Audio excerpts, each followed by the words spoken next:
Exercise 10.4 question number 8. If either A vector is equal to 0 or B vector is equal to 0 vector, then A cross B is equal to 0. Is the converse true?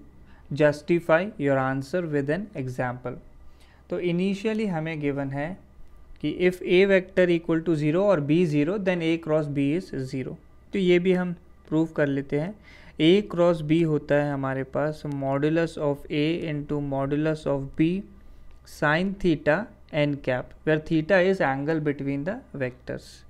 So first A vector अगर 0 vector के equal है, this implies modulus of A is equal to 0.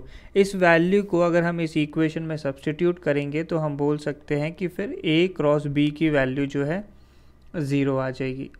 Second हमें given है if B vector is equal to 0, तो बिल्कुल इसी तरीके से B वेक्टर 0 है तो मॉडुलस ऑफ B 0 होगा. इसको हम इस इक्वेशन में रखें तो क्लियरली हम बोल सकते हैं A क्रॉस B की वैल्यू जो है 0 बन जाएगी. नेक्स्ट अब सेकंड पार्ट है is the converse true.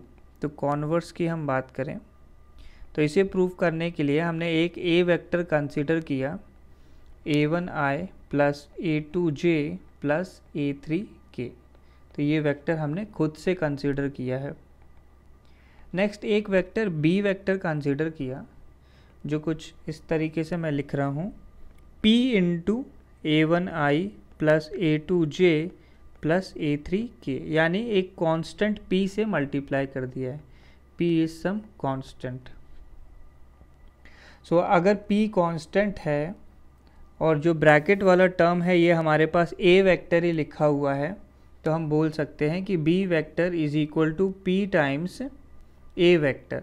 This implies A vector is parallel to B vector. A और B जो हैं दोनों पैरेलल वेक्टर्स हैं. पैरेलल वेक्टर्स का मतलब हुआ angle between them is 0 degree. Angle जो है 0 डिग्री है.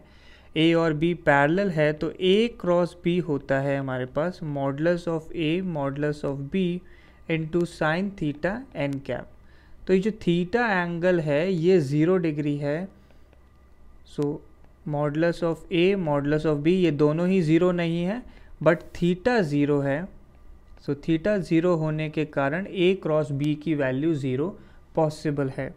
सो यहाँ से हम कह सकते हैं hence it is possible that A cross B is equal to 0 even if A vector is non-zero and B vector is non-zero. इसका मतलब हुआ कि जो कॉन्वर्स है वो ट्रू नहीं है.